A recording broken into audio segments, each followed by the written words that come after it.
Hello everyone, welcome back to the channel. और आज हम पढ़ने जा रहे हैं सेकेंड लास्ट ग्लैंड होगा ये आपका एड्रीनल ग्लैंड बचा है और एक आपका लास्ट पिट्यूटरी ग्लैंड बचा हुआ है। तो आज के वीडियो में हम एड्रीनल ग्लैंड करेंगे। देखते हैं, अगर आपके लिए ज़्यादा हो जाता है तो हम इसको 2 पार्ट्स में बना देंगे। बाकी अगर ये पूरे एक वीडियो में जा सकता है तो आई विल ट्राई कि मैं इसको एक वीडियो में शायद कवर कर दूँ। बट अगर वो आपको नहीं हो पा रहा है आपसे इतना कंप्लीट, तो हम इसे 2 पार्ट्स में बना देंगे क्योंकि थोड़ा-सा कॉम्प्लेक्स पड़ जाता है in comparison to other glands. तो स्टार्ट करते हैं एड्रिनल ग्लैंड। एड्रिनल ग्लैंड में हम देखेंगे कि सबसे पहले ये हमें पेयर्ड मिलता है। जैसे आपकी ये 2 किडनीज़ हैं मान लेते हैं, ठीक है? ये आपकी 2 किडनीज़ हैं, तो ये एक यहाँ मिलेगा और एक ये यहाँ मिलेगा। तो 2 हमें एड्रिनल ग्लैंड में मिलते हैं। आप देखो, यानी कि पेयर्ड हैं, दोनों किडनी पे एक-एक लगे हैं। Superior pole of each kidney, ये सुपीरियर पोल होती है, ये इंफीरियर पोल होती है, ठीक है? ये आपकी किडनी की सुपीरियर पोल पे मिलता है। दूसरा, ये रेट्रोपेरिटोनियल होता है, ठीक? अब हम आगे बढ़ेंगे। एड्रीनल ग्लैंड को हमने क्या किया, 2 पार्ट्स में डिवाइड कर दिया। एड्रीनल ग्लैंड का बाहर वाला पार्ट का आउटर कॉर्टेक्स, इनर मेड्यूला। तो ये हो गया एड्रीनल कॉर्टेक्स, ये हो गया एड्रीनल मेड्यूला। अब देखो, इन दोनों के ही फेट अलग-अलग होते हैं। जहाँ-जहाँ पे इम्पोर्टेंट पार्ट होगा मैं आपको बताती जाऊँगी, वो रिवाइज़ करते जाना साथ ही साथ। याद रखना, जो आपका कॉर्टेक्स होता है वो आपका मेसोडर्मल होता है और जो आपका मेड्यूला होता है वो एक्टोडर्मल होता है। अब इसको ऐसे भी याद रख सकते हो कि एम से मेड्यूला है, बट हम जो मेसोडर्मल है वो इसमें नहीं आएगा। ठीक है? इसके अपोजिट वाले में मेसोडर्मल होगा, मतलब कॉर्टेक्स आपका मेसोडर्मल है और जो एम से स्टार्ट मेड्यूला है वो आपका एक्टोडर्मल है।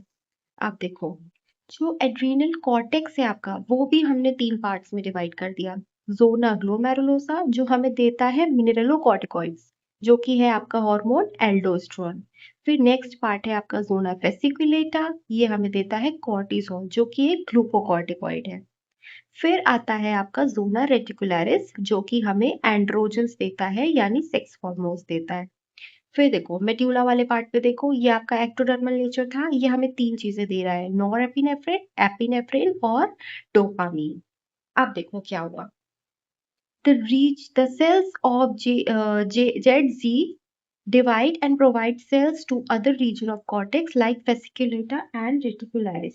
यहाँ का ये मतलब है कि जो ये आपके पार्ट्स हैं, ये किससे बने हैं? ये इसी से बने हैं। मतलब जो ज़ोना ग्लोमेरुलोसा है, इसी की सेल्स आके 2 पार्ट्स में यहाँ डिवाइड हो गई हैं, fasciculata और reticularis।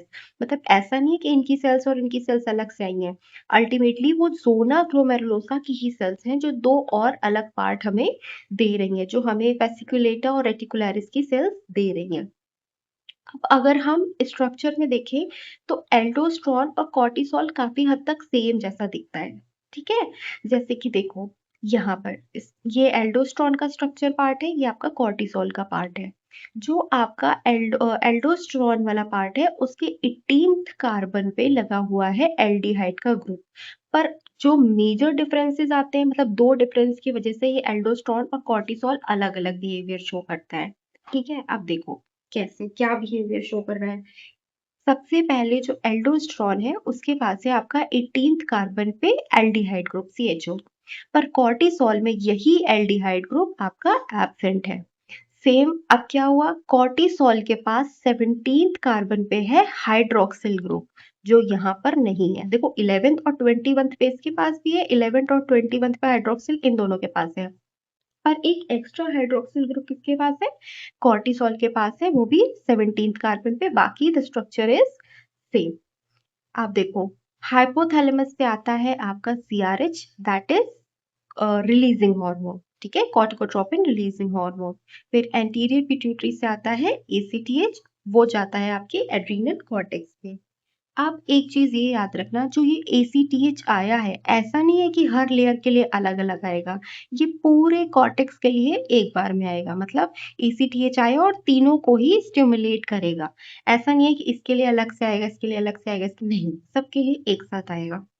अब इसी एड्रिनल कॉर्टेक्स से कॉर्टिसोल भी आ सकता है, आपका एल्डोस्टेरोन भी आ सकता है, या आपका सेक्स हार्मोन भी आ सकता है।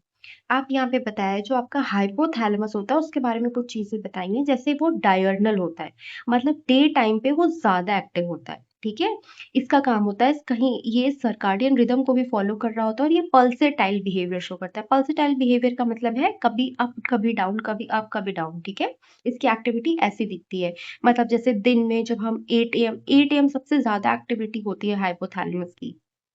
फिर देखो, और इसकी फ्रीक्वेंसी कब बढ़ती है, इसकी फ्रीक्वेंसी तब भी बढ़ती है जब हम कोई स्ट्रेस लेते हैं, इंजरी होती है या कोई इन्फेक्शन होता है। अब सेम चीज जो मैंने अभी यहाँ पे बता दी थी कि एसीटीएच सब सारे लेयर्स के लिए आती है, वही चीज यहाँ लिखा हुआ है कि ACTH roles comes on all layers. तीनों लेयर्स पे एसीटीएच काम करेगा, क्योंकि एसीटीएच पूरे एड्रिनल कॉर्टेक्स के लिए आ रहा है। पर जो इसका ये हार्मोन है, ठीक है, ये किससे रिलीज हो रहे हैं, ये सिर्फ आपके जोना पेसिक्युलेटा से और जोना रेटिकुलरिस से आ रहा है, जबकि इसने काम तीनों लेयर्स पे किया पर एल्डोस्टेरोन नहीं आया, सिर्फ कॉर्टिसोल और सेक्स हॉर्मोन्स आए। अब क्यों ऐसा हुआ ये हम आगे देखेंगे। याद रखते जाना जो जो चीजें, और अपने साथ लिखते जाओ, हिंदी में ही लिख लो, चीजों को लिखो अपने साथ। फिर यहाँ पे क्या हुआ देखो, एंटीरियर पिट्यूटरी ने रिलीज किया पीओएमसी, प्रो ओपियो मिलानोकॉर्टिन्स, एंडोर्फिन्स और एमएसएच। मतलब ये एसीटीएच आपका अकेले नहीं आया, इसके साथ पीओएमसी आए, एंडोर्फिन्स आए और एमएसएच भी आया। तो कई बार क्वेश्चन ऐसा आता है कि एसीटीएच अपने साथ और क्या रिलीज करता है, तो रिलीज करता है पीओएमसी, एंडोर्फिन्स और एमएसएच। ठीक, आगे देखो, अभी हम इन सब के बारे में भी पढ़ेंगे कि इन सब का क्या क्या रोल है। फिर यहाँ पे बताया है सीआरएच के बारे में, जो कि हमारा हाइपोथैलेमस से आ रहा था। ये आता है आपका पैरावेंट्रिकुलर न्यूक्लियाई से। ठीक है, कई सारे तरीके के न्यूक्लियाई होते हैं हमारे हाइपोथैलेमस में, तो वो यहाँ पे लिखा हुआ है कि ये आ रहा है पैरावेंट्रिकुलर न्यूक्लियस से, और ये एक तरीके का हाइपोथैलेमिक हार्मोन है for which in blood plasma CRH binding protein is present. मतलब ये सिर्फ एक ही ऐसा आपका हाइपोथैलेमिक हार्मोन है जिसके लिए बाइंडिंग प्रोटीन प्रेजेंट है ब्लड में। ऐसा कोई भी अभी तक का आपका हार्मोन नहीं था जिसकी बाइंडिंग प्रोटीन जो है, बाइंडिंग प्रोटीन मोस्टली हम क्यों यूज करते हैं, बाइंडिंग प्रोटीन ट्रांसपोर्ट के लिए यूज होती है। ऐसा कोई भी हार्मोन नहीं था जिसकी बाइंडिंग प्रोटीन आपके ब्लड प्लाज्मा में हो, बट ये वाला जो आपका सीआरएच है इसके लिए बाइंडिंग प्रोटीन आपकी ब्लड प्लाज्मा में प्रेजेंट है। फिर एक चीज ये बता दी है कि कितने अमीनो एसिड्स का। एक काम करना, सारे अमीनो एसिड्स को ना एक जगह पे लिख लेना, जितने भी मैंने पढ़ाया है सारे अमीनो एसिड्स को एक जगह लिस्ट बना के लिख लो, ताकि एट लास्ट आप जब रिवीजन करने बैठो तो आपको सारे रिवाइज हो जाए। चलो, let's move on to the next part. अब हम देखेंगे एसीटीएच के बारे में। सीआरएच देख लिया, एसीटीएच देखो। ये क्या है आपका 39 amino acid long linear peptide है। ठीक है, कितने अमीनो एसिड लॉन्ग है, 39 अमीनो एसिड। सेम इसको भी उसी में शामिल कर लेना, जहां भी अमीनो एसिड लिख रहे हो ना वहां पे लिख लेना। अब देखो, both CRH and ACTH requires GPCR for its function। अब जब हम इसका फंक्शन पढ़ेंगे ना तो हमें पता चलेगा कि ये कैसे काम करता है। कुछ हार्मोन्स होते हैं कोलेस्ट्रॉल ड्राइव या होंगे आपके पेप्टाइड हार्मोन्स। जो कोलेस्ट्रॉल डिराइव्ड हार्मोन्स होते हैं उनको सिग्नल चाहिए होता है, चाहे वो सिंथेसिस के लिए चाहिए हो चाहे वो रिलीज के लिए चाहिए हो। पर जो आपके पेप्टाइड हार्मोन्स होते हैं वो हर टाइम सिंथेसाइज होते हैं, जैसा कि मैंने लास्ट वीडियो में आपको बताया था कि उनका क्या होता है कि वो हर टाइम सिंथेसाइज होते रहते हैं और वो स्टोर हो जाते हैं। ठीक है, और स्टोर होने के बाद रिलीज कब होते हैं, जब उन्हें कोई भी ट्रिगर मिलता है। तो यही चीज यहाँ लिखी हुई है कि रिलीज के लिए लिखा है कि hyperglycaemia signal requires for insulin और hypocalcaemia signal required for the thyroid. मतलब सिग्नल चाहिए होता है फॉर द रिलीज, बट उसकी सिंथेसिस पेप्टाइड हार्मोन्स की हर वक्त चलती रहती है। पर कोलेस्ट्रॉल डिराइव्ड हार्मोन्स में ऐसा नहीं होता, हमें उसकी सिंथेसिस के लिए भी सिग्नल चाहिए, हमें उसके रिलीज के लिए भी सिग्नल चाहिए होगा। ठीक, अब हम देखेंगे कि एक्चुअल में एसीटीएच क्या काम कर रहा है। एसीटीएच क्या करता था, एसीटीएच आता था और आपके एड्रिनल कॉर्टेक्स पे काम करता था ना। तो अब देखेंगे कि हम एसीटीएच कैसे काम कर रहा है। सबसे पहले देखो, ये डायग्राम देखना, फिर एक एक चीज धीरे धीरे समझना कि यहाँ पर क्या हो रहा है। देखो क्या हो रहा है, इस डायग्राम को देखना और मैं जो चीजें बता रही हूँ वो देखना। लिपिड मॉलिक्यूल आया और आपके इस रिसेप्टर पे बाइंड कर गया, ये था आपका LDL receptor, low density lipoprotein receptor था, इस पे कोलेस्ट्रॉल आया और यहाँ पर बाइंड कर गया। ठीक, जब ये बाइंड कर गया तो आपका ये अंदर आ गया। ठीक है, आपका ये रिसेप्टर प्लस आपका ये जो कोलेस्ट्रॉल था ये अंदर आ चुका है। अब ये जो कोलेस्ट्रॉल अंदर आ चुका है, अब ये क्या करेगा? देखो, कोलेस्ट्रॉल सेल के अंदर है, यहाँ पर लगे हुए हैं आपके एसीटीएच के रिसेप्टर। एसीटीएच पे क्या होगा? एसीटीएच आके बाइंड करेगा। जैसे ही एसीटीएच बाइंड करेगा, वही जो प्रोसेस हम पढ़ते आ रहे हैं, जी protein activate, cyclic AMP activate, adenylyl साइक्लेज activate, वही प्रोसेस चलती है। जब ये प्रोसेस चल रही होती है तो लास्ट में बनता है आपका पीकेए। अब ये पीकेए का काम क्या है? ये पीकेए क्या करता है? कोलेस्ट्रॉल ईस्टर हाइड्रोक्सिलेज नाम का जो एक एंजाइम होता है, क्या नाम बताया मैंने? Cholesterol Easter hydroxylase. ठीक है, इस एंजाइम को जाकर ये कहाँ प्रेजेंट होता है? इसका नाम है सीईएच भी बोल सकते हैं। ये एक लिपिड ड्रॉपलेट के अंदर होता है। ठीक है, ये एक लिपिड ड्रॉपलेट के अंदर है। और हमने क्या किया, इस पीकेए, जैसे ही पीके एक्टिवेट हुआ, ये देखो प्रोसेस चल रही थी, एडिनाइल साइक्लेज, साइक्लिक एमपी, पीके, तो इस पीके ने जाके एक्टिवेट कर दिया इस कोलेस्ट्रॉल ईस्टर हाइड्रोक्सिलेज को। ये था आपका लिपिड ड्रॉपलेट के अंदर। अब ये कोलेस्ट्रॉल ईस्टर हाइड्रोक्सिलेज करता क्या है? देखो, तुम्हारा यहाँ से जो कोलेस्ट्रॉल आया हुआ था ना, जो यहाँ से कोलेस्ट्रॉल आ रहा था, इस कोलेस्ट्रॉल को ये कन्वर्ट कर देता है इन फ्री कोलेस्ट्रॉल। ठीक है, इसने इसको चेंज कर दिया इन फ्री कोलेस्ट्रॉल। और पहले ये क्या थे? ये थे आपके कोलेस्ट्रॉल ईस्टर्स। तो फिर से देखो, आपका यहाँ पर कोलेस्ट्रॉल बाइंड हुआ, एलडीएल रिसेप्टर्स के थ्रू अंदर आया। तभी यहाँ पर क्या हुआ कि आपके यहाँ पर एसीटीएच बाइंड हुआ, एसीटीएच ने एडिनाइल साइक्लेज एक्टिवेट करा, साइक्लिक एमपी एक्टिवेट किया, पीके एक्टिवेट किया। पीकेए ने क्या किया, जाके कोलेस्ट्रॉल ईस्टर हाइड्रोक्सिलेज को एक्टिवेट कर दिया। जब ये आपका एंजाइम एक्टिवेट हुआ, और ये था कहाँ? लिपिड ड्रॉपलेट के अंदर। तो ये जो एंजाइम आपका एक्टिवेट हुआ, इस एंजाइम ने क्या किया? कोलेस्ट्रॉल ईस्टर्स को जाके फ्री कोलेस्ट्रॉल में कन्वर्ट कर दिया। ठीक है, अब क्या होगा? ये जो आपकी फ्री कोलेस्ट्रॉल आए हैं, अब जो हमारे फ्री कोलेस्ट्रॉल बन गए हैं, ये कोलेस्ट्रॉल मूव करता है कहाँ? In the mitochondria. ठीक है, ये मूव कर गया हमारा इन माइटोकॉन्ड्रिया। इसने माइटोकॉन्ड्रिया में क्या किया? इसने माइटोकॉन्ड्रिया में ये किया कि यहाँ पर एक एंजाइम प्रेजेंट था, जो कि था आपका सी डेस्मोलेज। ये कहाँ था? माइटोकॉन्ड्रिया के अंदर था। इसकी प्रेजेंस में ये जो आपका यहाँ पर फ्री कोलेस्ट्रॉल बना था, ये आपका कन्वर्ट हो जाता है प्रेग्नेनोलोन में, प्रेगनैनोलोन। ठीक है, इसमें चेंज हो गया। स्टोरी समझ आई? एसीटीएच ने एक्चुअल में क्या किया? माइटोकॉन्ड्रिया में जाकर आपका प्रेग्नेनोलोन बना दिया। अब क्या हुआ? ये देखो, ये स्टोरी हमारी यहाँ तक हो चुकी है, प्रेग्नेनोलोन बन चुका है। अब यहाँ पर एक और एंजाइम आता है, जिसका नाम होता है 3-बीटा-HSD। फुल फॉर्म क्या लिखे हैं? अगर याद हो जाते हैं तो याद कर लेना अभी के लिए, वरना अपने दिमाग पे अभी इतना स्ट्रेस मत डालना, अभी सिर्फ सुनो और अपने साथ लिखते जाओ। ये है 3-बीटा हाइड्रोक्सी डिहाइड्रोजिनेज, एक एंजाइम था। उस एंजाइम ने क्या किया? अगेन इस प्रेग्नेनोलोन को किसने कन्वर्ट कर दिया? प्रोजेस्टेरोन में। ठीक है, प्रोजेस्टेरोन में 3-बीटा, फिर क्या है? HSD, 3-बीटा-HSD। इसने इसको कन्वर्ट कर दिया प्रोजेस्टेरोन में। अब जैसे ही ये प्रोजेस्टेरोन में कन्वर्ट हुआ, अब क्या होगा कि ये किस में चला जाएगा? फिर से कन्वर्ट होगा। यहाँ पर एक और एंजाइम काम करेगा प्रोजेस्टेरोन पे, जिस एंजाइम का नाम है 21 अल्फा हाइड्रोक्सिलेज। ये बायोसिंथेसिस है बेटा, बहुत बार क्वेश्चन आए तो ढंग से पढ़ना है इस चीज को, छोड़ना मत प्लीज। ये सोच के कि ये कुछ नहीं होता। 11 डीऑक्सी कॉर्टिकोस्टेरॉन में। ठीक है, इस एंजाइम की प्रेजेंस में ये प्रोजेस्टेरोन आपका 11 डीऑक्सी कॉर्टिकोस्टेरॉन में चेंज हो चुका है। अब आगे क्या होगा? अब इस पे क्या होगा कि एक और एंजाइम काम करेगा, जो कि है आपका एल्डोस्टेरॉन सिंथेज। अब खुद समझ जाओ कि यहाँ पे क्या बन जाएगा, जैसे ही सिंथेज आ जाए तो एल्डोस्टेरॉन बन जाएगा। कोई प्रॉब्लम नहीं होगी। मे बी इस चीज को थोड़ा सा रिवीजन करोगे ना, सारी चीजें समझ आ जाएंगी। अब कुछ कुछ चीजें जो बहुत इंपॉर्टेंट है, अब चलो आपने ये प्रोसेस तो याद कर ली, इसके अलावा एक चीज देखो क्या हुआ।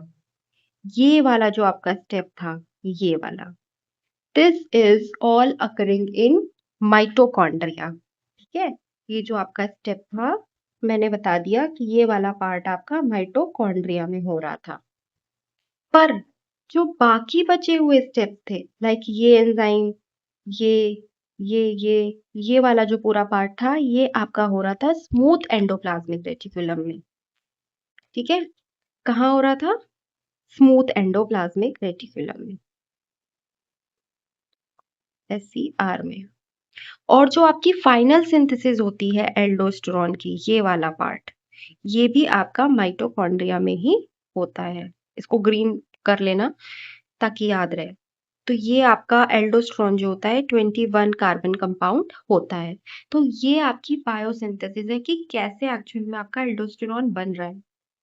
पहली बात, कौन कौन सी साइट्स पे बन रहा है याद रखना।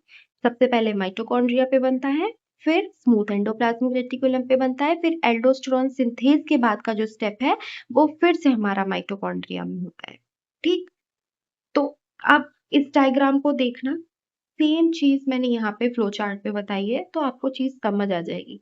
इसके अलावा देखो, यही अभी हमने बहुत सारी चीजों के सिंथेसिस पढ़ने हैं, तो मैंने एक साथ लिखे हुए हैं।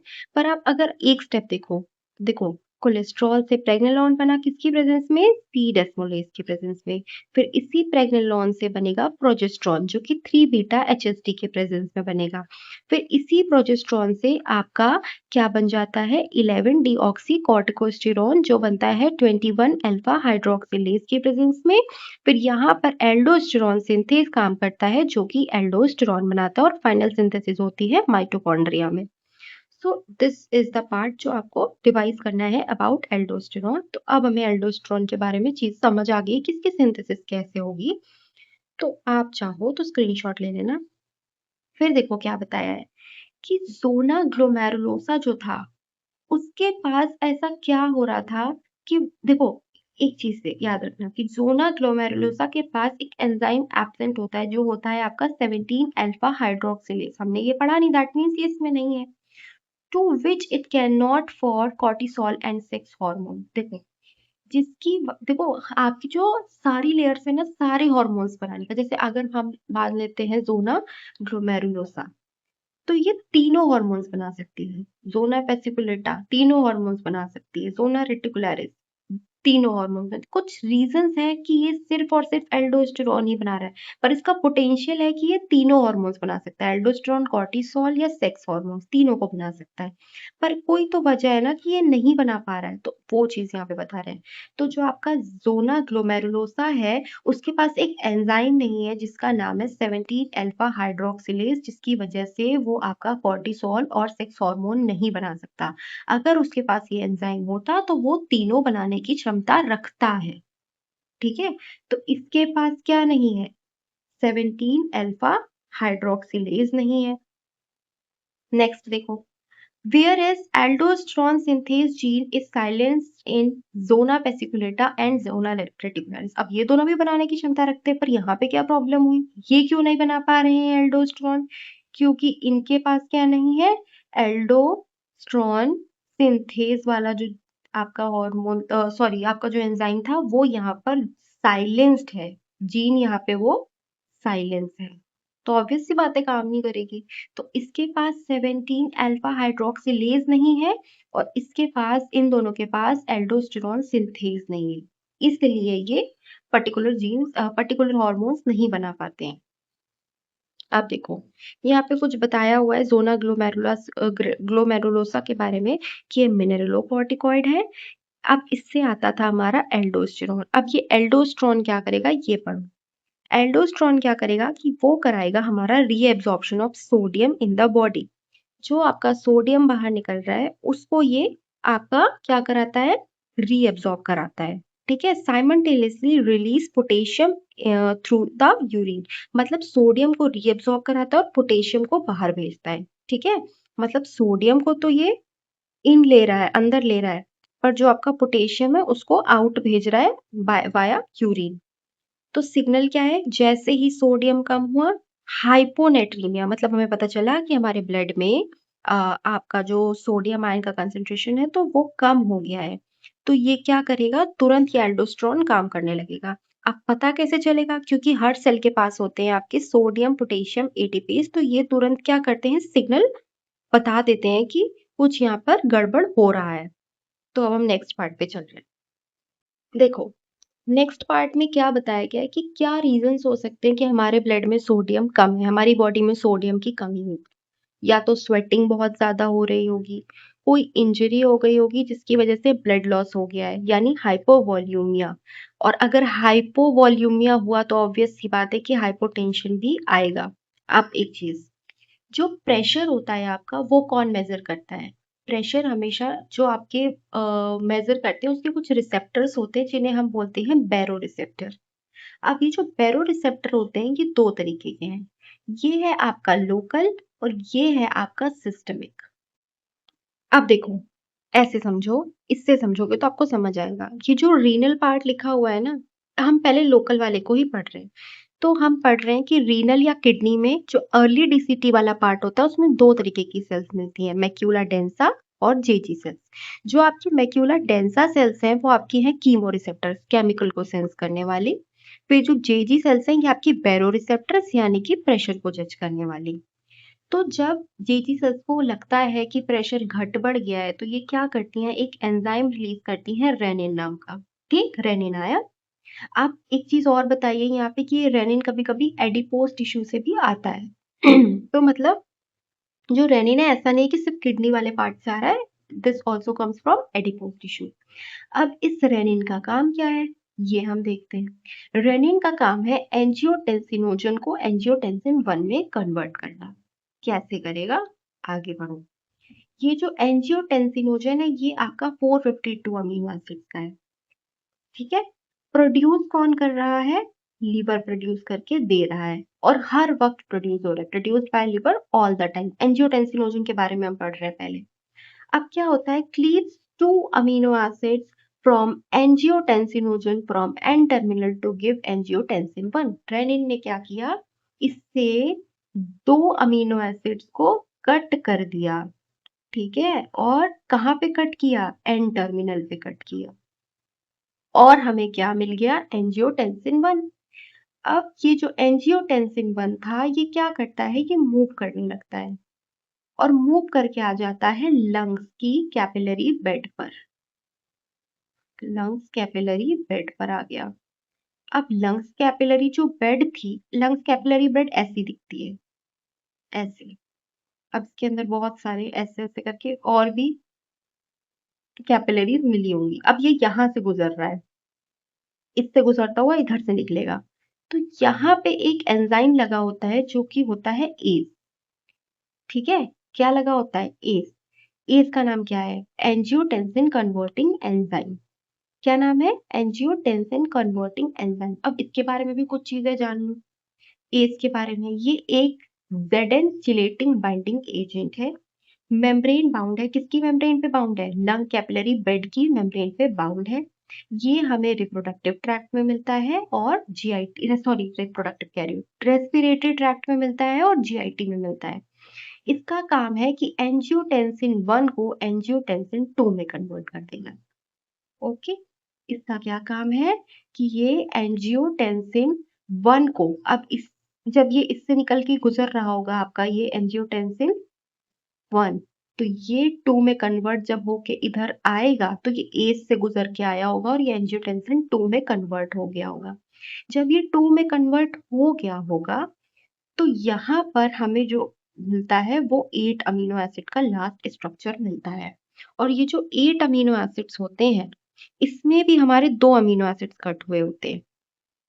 समझ रहे हो, इसमें भी हमारे 2 अमीनो एसिड्स कट हुए होते हैं और वो कौन से हैं, आपके हिस्टिडीन और leucine. Let me check it is written, हाँ, हिस्टिडीन और ल्यूसीन। बट ये वाला जो कट लगा है, जो एस ने कट मारा है एंजियोटेंसिन 1 पे, वो मारा है आपका सी टर्मिनल पे, वो मारा है आपका सी टर्मिनल पे। तो इतनी बात आपको पता होनी चाहिए कि एंजियोटेंसिन एंजियोटेंसिनोजन से एंजियोटेंसिन 1 कैसे बना, फिर एंजियोटेंसिन 1 से एंजियोटेंसिन 2 कैसे बना, और इस एंजियोटेंसिन 2 का काम क्या है ये देखते हैं। एंजियोटेंसिन 2 का काम है पावरफुल वेसोकॉन्स्ट्रिक्शन, वेसोकॉन्स्ट्रिक्शन कराता है। ठीक है, वेसोकॉन्स्ट्रिक्शन का मतलब समझ रहे हो।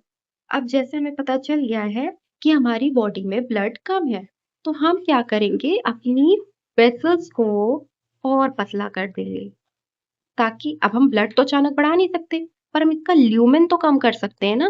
इसका ल्यूमेन तो कम कर सकते हैं। मान लो इतनी थी और ब्लड वॉल्यूम कम था, तो हम इसकी ल्यूमेन को ऐसे करके कम कर देते हैं। इसको हम बोलते हैं वेसोकॉन्स्ट्रिक्शन। अब जब आपकी ल्यूमेन कम हो जाएगी, तो ऑब्वियस सी बात है प्रेशर भी बढ़ जाएगा, तो जो हाइपोटेंशन वाली प्रॉब्लम थी वो भी हाइपरटेंशन में सही हो जाएगी। फिर ये सिस्टमिक काम करता है एंजियोटेंसिन, मतलब कि एंजियोटेंसिन 2 मतलब पूरी बॉडी पे काम करता है। इसके जो रिसेप्टर्स होते हैं उन्हें हम बोलते हैं AT1। ठीक, फिर ये एल्डोस्टेरॉन सिंथेसिस और रिलीज कराता है। एंड ये क्या करा रहा है, एल्डोस्टेरॉन की सिंथेसिस और रिलीज करा रहा है। अब हम देखेंगे कि एल्डोस्टेरॉन का एग्जैक्टली काम है क्या। ठीक, देखो नेक्स्ट पार्ट में बताया कि एल्डोस्टेरॉन अब क्या काम करेगा। इसके लिए हम एक डायग्राम देख रहे हैं। ये इस डायग्राम को सबसे पहले समझो कि जैसे हमने अर्ली डीसीटी को दो तरीके की सेल्स में डिवाइड किया था, वैसे ही हम लेट डीसीटी को भी दो तरीके की सेल्स में डिवाइड करते हैं। पहली होती है प्रिंसिपल सेल्स, दूसरी होती है इंटरकलेटेड सेल्स। फिलहाल ये इंटरकलेटेड सेल्स भी अल्फा इंटरकलेटेड और बीटा इंटरकलेटेड में डिवाइड होती हैं। अब ये जो प्रिंसिपल सेल्स होती हैं, इनके पास होता है आपका एल्डोस्टेरॉन और एडीएच के रिसेप्टर्स। तो यानी जो आएगा एल्डोस्टेरॉन या जो आपका एडीएच आएगा, वो काम किस पे करेगा, प्रिंसिपल सेल्स पे। तो आप देखो, इधर आपका बॉडी का ब्लड है, इधर है आपकी डीसीटी। ठीक है, ये मतलब आपकी ये वाले पार्ट की डीसीटी है। यहाँ पर लगे हुए हैं इसके प्रिंसिपल सेल्स। अब एक्चुअल में हो क्या रहा है, यहाँ से पास होके आपकी यूरिन बाहर को जाने वाली है, यानी कि हमें यहाँ से एब्जॉर्ब कराना है, कुछ पार्ट एब्जॉर्ब करा के ब्लड में भेजना है। अगर आप देखो कंडीशन यहाँ पर क्या हुई, यहाँ पे कंडीशन ये हुई कि सोडियम आपके ब्लड में हो गया है कम। जब आपकी बॉडी में सोडियम कम हुआ, ब्लड में कम हुआ, तो यहाँ से सिक्रीट होगा एल्डोस्टेरॉन। अब मैंने बहुत पहले ये चीज बताई थी कि यहाँ पर जो ये आपका बेसल पार्ट था ना, इस बेसल ल्यूमेन पे क्या है, यहाँ पर लगे हैं ये वाले, ये जो पॉइंट में मैं यहाँ लगा रही हूँ, ये आपका पॉइंट सोडियम पोटेशियम के पंप है ये। ठीक है, सोडियम पोटेशियम का पंप है ये। अब यहाँ पर हुआ क्या, ये जो आपका एल्डोस्टेरॉन है, इसने इसको सिग्नल दिया, आपके इसको इसने सिग्नल दिया। ये क्या करेगा, जैसे ही इसे पता चलेगा सोडियम कम है, तो ये सोडियम को उठा के यहाँ भेजने लगेगा, इसके बदले में पोटेशियम को अंदर लाने लगेगा। ठीक है, यहाँ से पोटेशियम उठा के अंदर लाने लगेगा सेल के अंदर। अब पोटेशियम सेल के अंदर आ गया है। वैसे ही जो आपका एपिकल साइड होता है, ये जो सेल का ये वाला पार्ट है, इस तरफ क्या लगा हुआ है, इस तरफ भी दो तरीके के ट्रांसपोर्टर्स लगे हैं। ये तो सोडियम पोटेशियम एक ही में लगे थे, यहाँ अलग अलग लगे हैं। ये क्या करेगा, जो सोडियम अभी हमारा यूरिन के थ्रू बाहर निकलने वाला था, इस सोडियम को उठा के ये सेल के अंदर ले आएगा। ठीक है, और ये जो पोटेशियम अंदर आ रहा है, इस पोटेशियम को ये बाहर भेजने लगेगा यहाँ। समझ आई।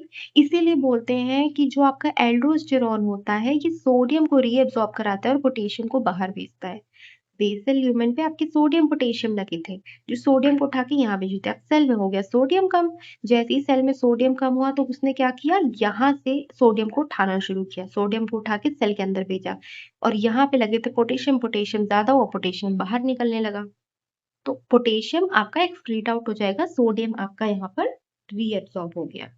वैसे ही ये जो इंटरकलेटेड सेल्स होते हैं, मान लो ये वाली, ये ऊपर वाली हमारी पीसी थी, नीचे वाली हमारी इंटरकलेटेड सेल्स है। तो इंटरकलेटेड सेल्स का जो ये एपिकल वाला पार्ट होता है, इस पे लगे होते हैं तुम्हारे हाइड्रोजन एटीपी।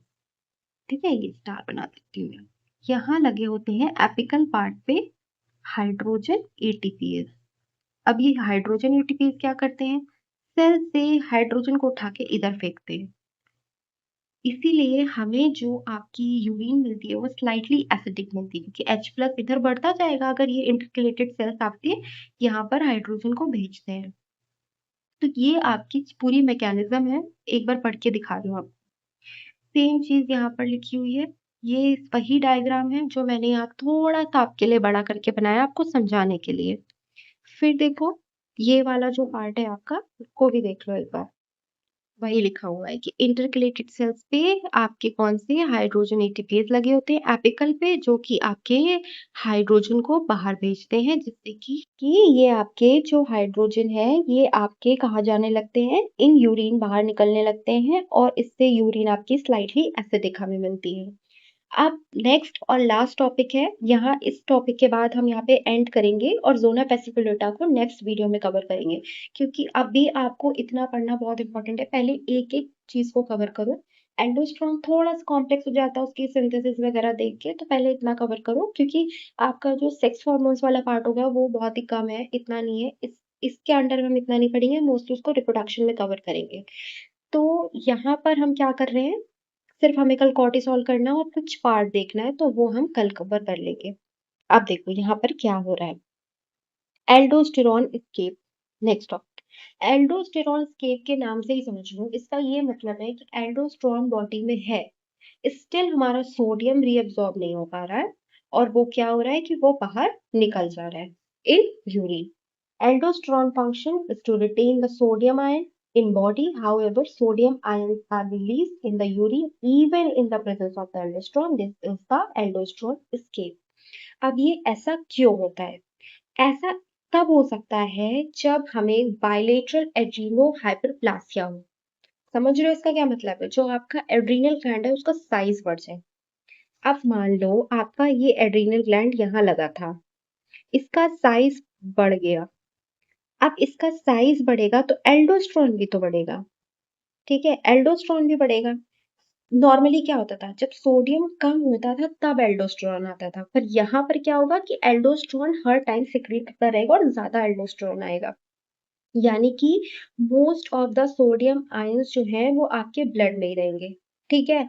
अब most of the sodium ion जब आपके ऑलरेडी ब्लड में है, ऑस्मोलैरिटी आपकी बढ़ी रहेगी, बीपी आपका बढ़ा रहेगा, ब्लड वॉल्यूम आपका बढ़ा रहेगा, तो इस रिस्पॉन्स में क्या होगा, आपके पास आ जाएगा एएनपी।